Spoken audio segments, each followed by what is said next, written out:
88-ാം ശിവഗിരി തീർത്ഥാടനത്തിന്റെ 4-ാം ദിവസമായ ഇന്ന് സംഘടന എന്ന വിഷയത്തിലെ അടുത്ത പ്രഭാഷണത്തിനായി നമുക്ക് ശ്രദ്ധിക്കാം.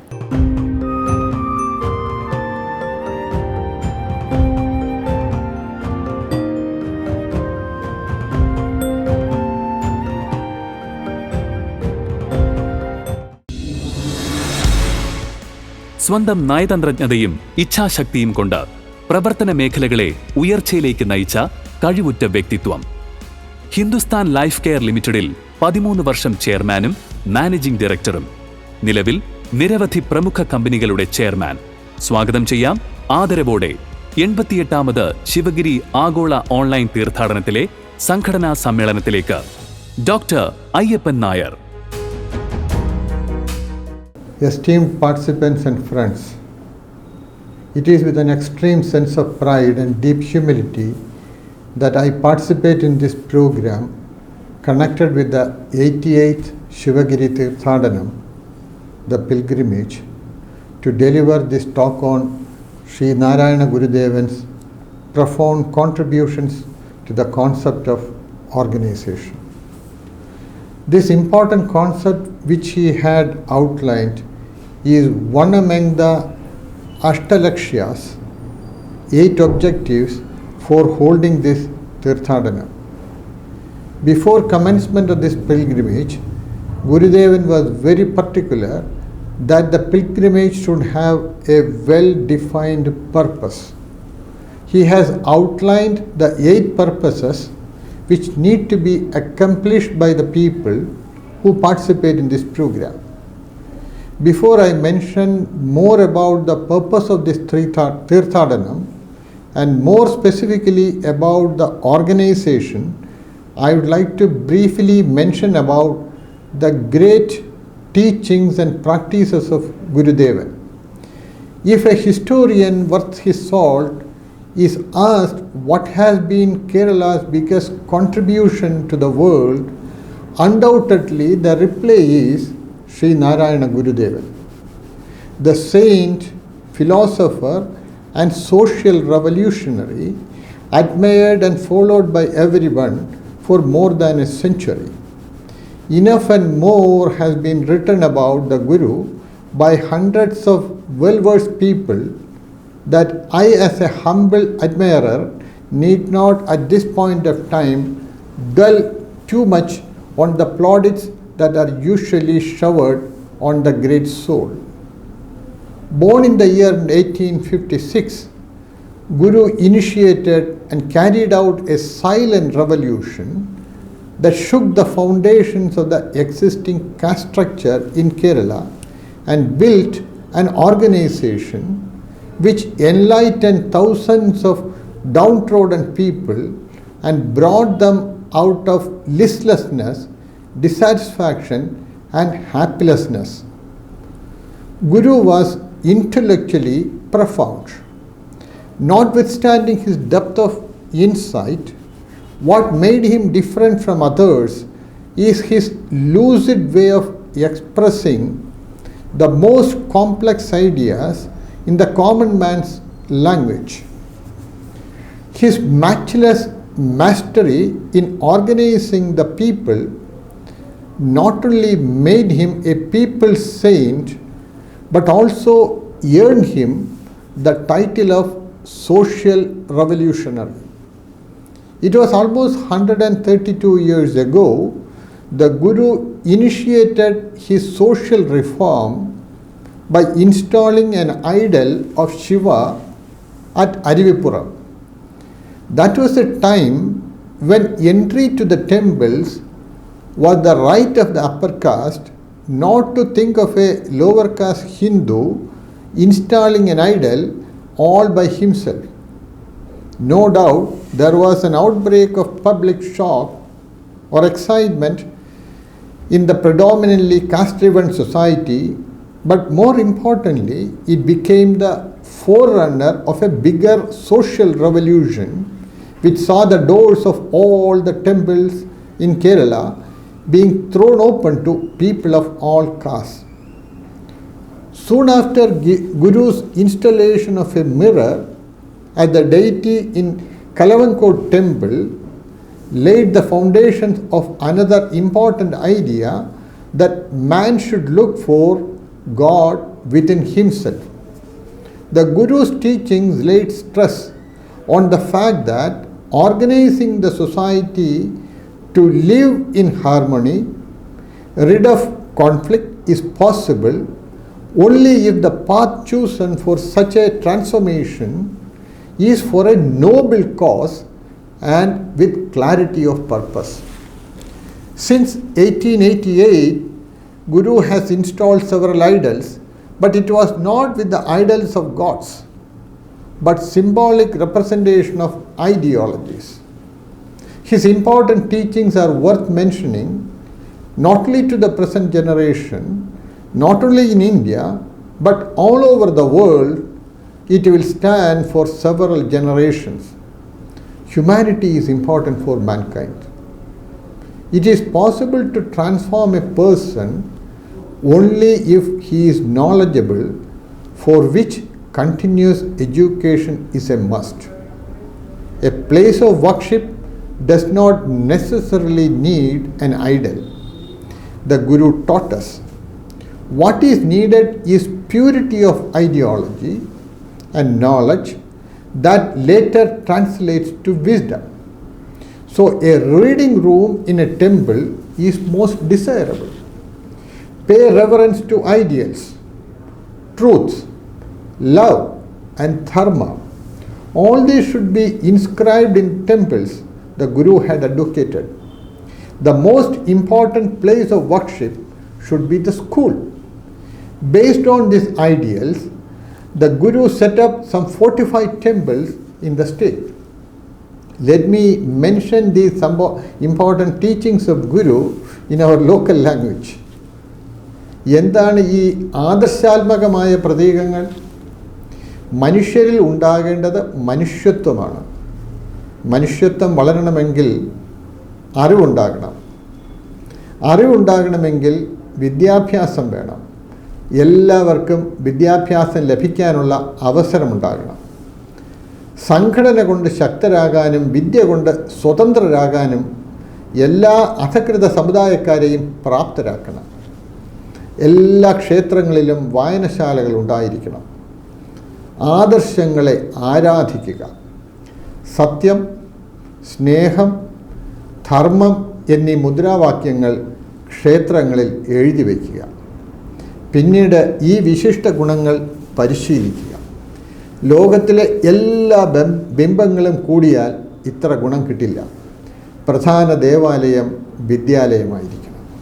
ഈ പറഞ്ഞ ചിന്തകളെ അടിസ്ഥാനമാക്കിയാണ് 45ഓളം ക്ഷേത്രങ്ങൾ ഗുരുദേവൻ സ്ഥാപിച്ചതും വലിയൊരു ജനസമൂഹത്തെ സ്വാധീനിച്ചതും.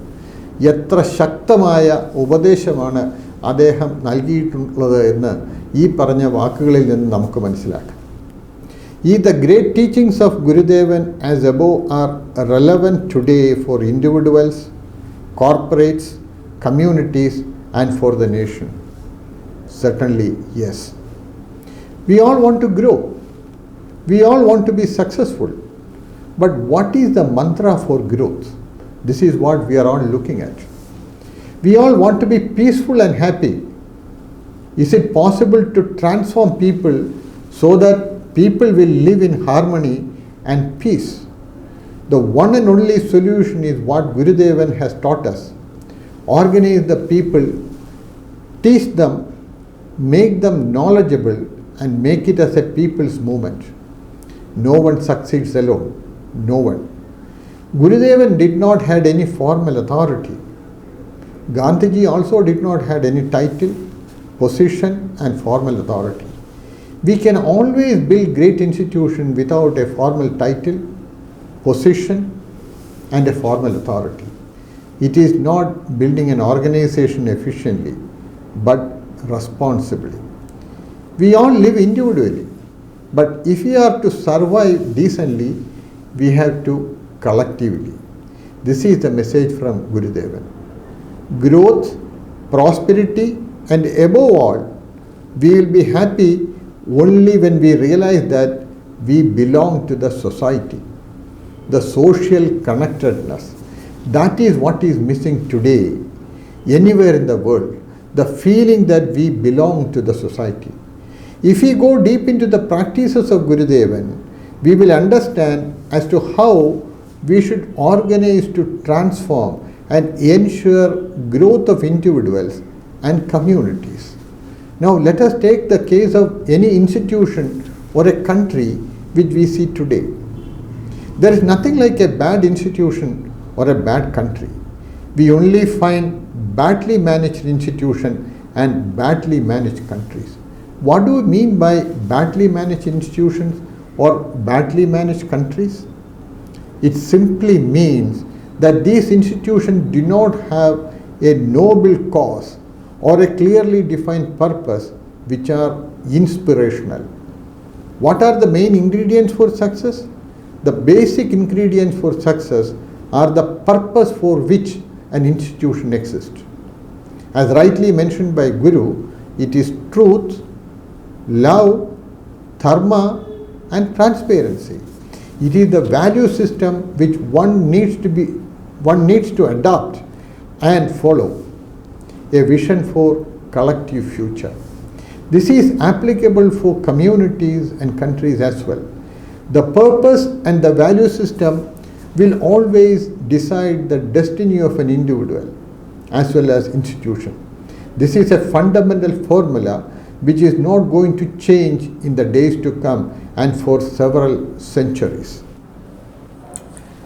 Following the advice of Swami Vivekananda, Dr. Padmanabhan Palpu, a social revolutionary, prevailed upon Guru to set up the Sri Narayana Dharma Paripalana Yogam SNDP in the year 1903 with the Guru as the president, Dr. Palpu as the vice president and Mahakavi Kumaran Ashan as the general secretary. It is no wonder that SNDP has over the years done yeoman work to improve the lives of thousands of underprivileged people in our state. The clarion call, Organize and Grow Stronger, saw the emergence of various people's movements, especially in Kerala, reflected in the Vaikam Satyagraha, Guruvayur Satyagraha and the subsequent temple entry proclamation. In order to light the lamp of reformation in each one's mind, the Guru consented to commence the Shivagiri Tirthadanam. This year, it is the 88th annual pilgrimage with total devotion and discipline of thousands of people from various parts of the globe, resulting in harmony, peace and happiness. Like I mentioned earlier, any action should have purity of purpose. Shivagiri pilgrimage has 8 purposes: education, cleanliness, faith, organization, agriculture, business, skilled work and technical training. While giving his blessings, he also mentioned that let the pilgrims congregate at the beginning of the new year. He was specific that the pilgrims observe 10 days of self-purification according to Sri Buddha's principles of 5 purities, Panchatharmas: body, food, mind, word, deed. At this point of time, I would like to mention about the leadership role required to build an organization. The leader's vision need to be simple, clear and inspirational, backed by purpose and values. This is what Gurudevan did when he gave his permission to start this Tirthadanam. The journey of life will ultimately lead us to a destination. That is our purpose in life. The purity of purpose is what should drive each one of our actions. Only such actions will be able to ultimately help us reach our goal. What is that we want in life? Happiness. Possibly this is what most of us understand the least. Human desire is always a bottomless pit. Practicing Pancharma is a simple means to control and monitor our happiness meter. Positive emotion, achievement, relationships, and meaningful engagement are some of the factors that will contribute to our happiness. Money is important for all of us in our life, but it is not going to be a source of lasting happiness. Certainly no. People actually don't work for money. People actually work for satisfaction. In any institution, let us understand that happiness is a positive cash flow.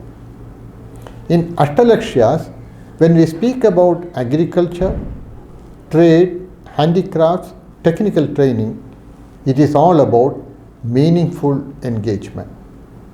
I consider the first 4 Lakshyas, the education, cleanliness, faith, and organization, are the fundamental pillars, the fundamental aspects on which the remaining 4 are to be built.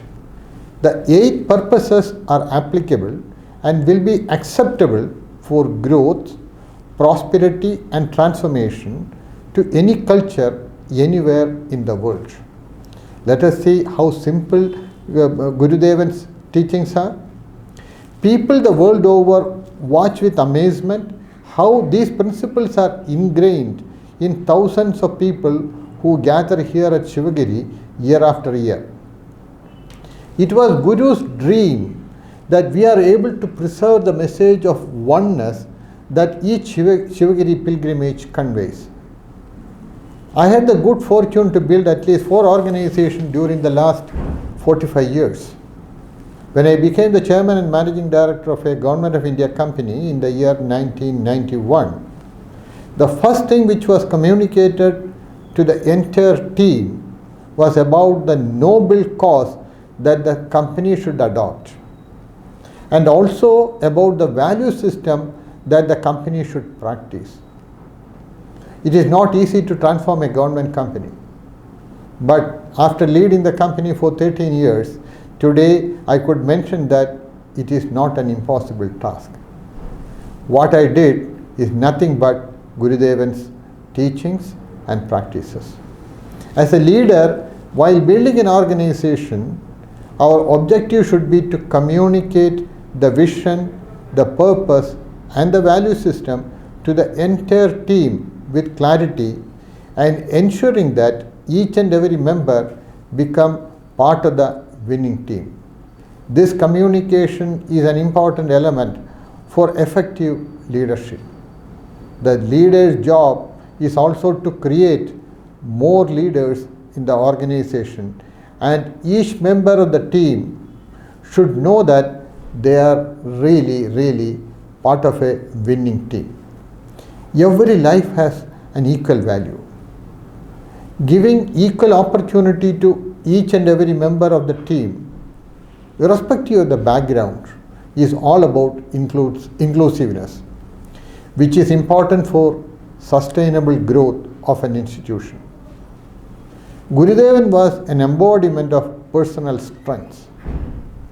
Purpose is the straightest path to gain the ultimate source of personal strength, the strength of commitment, the strength of conviction, the strength of perseverance.